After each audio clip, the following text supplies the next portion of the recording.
Welcome to the channel. Today we are going to show you how to change the app icon on the VK app. This tutorial is perfect for anyone who wants to personalize their VK app and give it a fresh new look on their phone.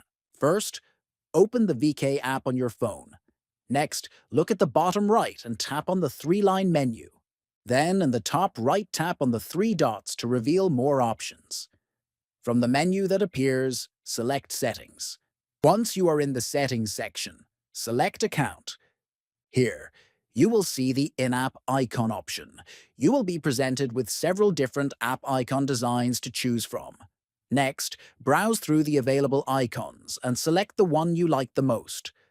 Once you have made your selection, click on Continue to confirm your choice. Finally, the app icon will update automatically, and you can return to your home screen to see your new VK icon in place. Changing your VK app icon is a simple process that allows you to personalize your app and make it more visually appealing.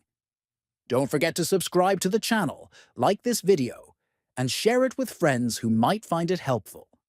Thanks for watching.